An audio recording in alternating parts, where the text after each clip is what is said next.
Assalamualaikum warahmatullahi wabarakatuh. Selamat pagi anak-anak. Gimana kabarnya hari ini? Semoga kalian dalam keadaan sehat walafiat. Hari ini Ibu akan menyampaikan materi IPS melanjutkan bab 4, yaitu nilai-nilai budaya masa praaksara dan asal-usul nenek moyang bangsa Indonesia.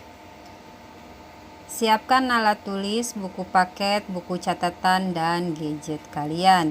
Kita mulai PJJ dengan membaca doa terlebih dahulu menurut agama dan kepercayaannya masing-masing. Tujuan pembelajaran kali ini adalah 1. Kalian harus bisa menjelaskan nilai-nilai budaya masa praaksara di Indonesia. 2. Kalian harus bisa menjelaskan asal-usul nenek moyang bangsa Indonesia. Belajar dari kehidupan manusia pada masa aksara, maka terdapat nilai-nilai budaya dan tradisi yang dapat kita ambil sebagai pelajaran. Nilai-nilai budaya dan tradisi ini masih terlihat dalam kehidupan masyarakat Indonesia saat ini. Nilai-nilai tersebut antara lain adalah sebagai berikut. A. Nilai religius atau kepercayaan.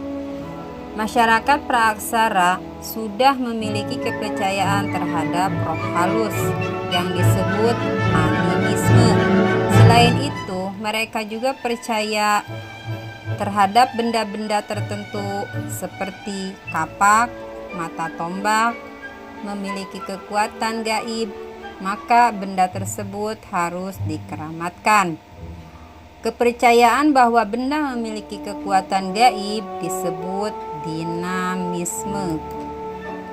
B. Nilai gotong royong. Masyarakat praaksara hidup secara berkelompok. Mereka bergotong royong untuk kepentingan bersama.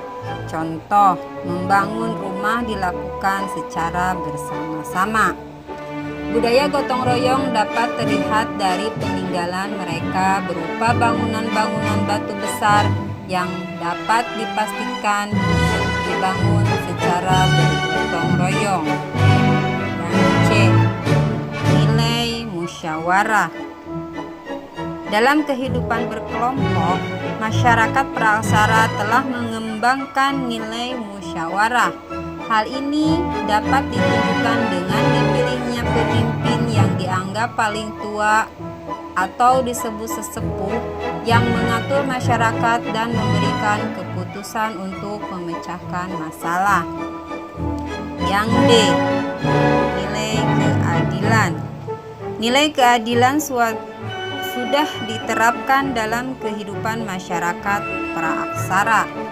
Adanya pembagian tugas sesuai dengan kemampuannya dan keahliannya. Hal ini mencerminkan sikap adil, karena setiap orang akan memperoleh hak dan kewajibannya sesuai kemampuannya. E. Tradisi bercocok tanam. Salah satu cara yang dilakukan oleh masyarakat praaksara untuk memenuhi kebutuhan hidup adalah dengan bercocok tanam. Hal ini dibuktikan dengan ditemukannya alat khas pertanian yang berupa beliung persegi dan alat lainnya. F. Tradisi bahari atau pelayaran. Masyarakatnya sudah mengenal ilmu astronomi. Mereka berlayar dari pulau ke pulau menggunakan perahu cadik atau perahu yang kanan kirinya dipasang alat dari bambu dan kayu agar perahu tidak oleng. Perahu ini juga berperan sebagai alat penyebaran budaya. Lanjut, asal-usul nenek moyang bangsa Indonesia. Salah satu cara untuk mengungkap keragaman budaya yang ada di Indonesia adalah dengan menelusuri asal-usul nenek moyang bangsa Indonesia. Paul dan Tris Sarasin atau Sarasin bersaudara mengemukakan bahwa penduduk asli Indonesia adalah suatu ras yang berkulit gelap dan bertubuh kecil, mendiami Asia bagian Tenggara pada zaman es atau periode glasial. Namun setelah es mencair, dataran tersebut terpisah oleh lautan Cina Selatan dan Laut Jawa. Datarannya menjadi dataran utama Asia dan kepulauan Indonesia. Penduduk asli tinggal di pedalaman dan pendatang tinggal di daerah pesisir. Penduduk asli disebut suku Peda oleh Sarasin. Ras lain yang menghuni kepulauan Indonesia adalah Proto Melayu dan Detro Melayu. Ciri-ciri fisik mereka adalah rambut lurus dan kulit kecoklatan dan bermata sipit. Proto Melayu berimigrasi ke wilayah Nusantara melalui dua jalur, yaitu jalur barat dan timur. Jalur barat bermula dari Yunan atau Cina bagian selatan, masuk ke Indochina, Siam, Semenanjung Melayu, Sumatera, dan akhirnya menyebar ke pulau-pulau yang ada di Indonesia. Jalur timur melewati Ryukyu, Jepang, Taiwan, Filipina, Sangir, dan Sulawesi atau Mentawai, Dayak, dan Toraja. Gelombang kedua adalah Detro Melayu atau Melayu Muda. Berasal dari Indochina bagian utara. Mereka memperkenalkan perkakas dan senjata yang terbuat dari logam.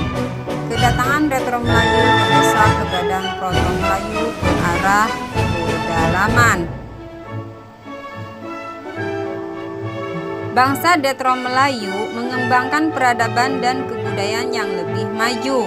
Karena itu mereka berkembang menjadi sebagian besar suku-suku yang ada di Indonesia saat ini, seperti Melayu, Minang, Jawa, Bugis, dan lain-lain.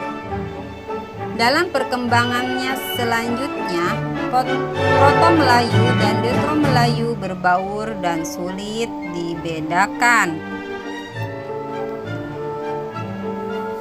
Ras lain yang terdapat di kepulauan Indonesia adalah Melanesoid. Mereka tersebar di lautan Pasifik di pulau-pulau yang letaknya di sebelah timur Irian dan benua Australia. Mereka tersebar di lautan Pasifik di pulau-pulau yang letaknya di sebelah timur Irian dan benua Australia. Kedatangan ras Melanesoid diperkirakan pada zaman es terakhir. Pada saat itu kepulauan Indonesia belum berpenghuni. Ras Melanesoid melakukan perpindahan ke timur hingga ke Papua. Selanjutnya ke benua Australia yang sebelumnya merupakan satu kepulauan yang berhubungan dengan Papua. Pada perkembangan selanjutnya terjadi pencampuran antara ras Melanesoid dan ras Melayu yang menghasilkan keturunan Melanesoid Melayu.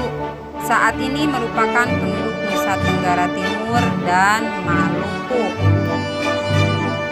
Demikian pembelajaran hari ini, semoga bermanfaat. Ucapkan terima kasih sudah mengikuti PJJ. Wassalamualaikum warahmatullahi wabarakatuh. Selamat belajar.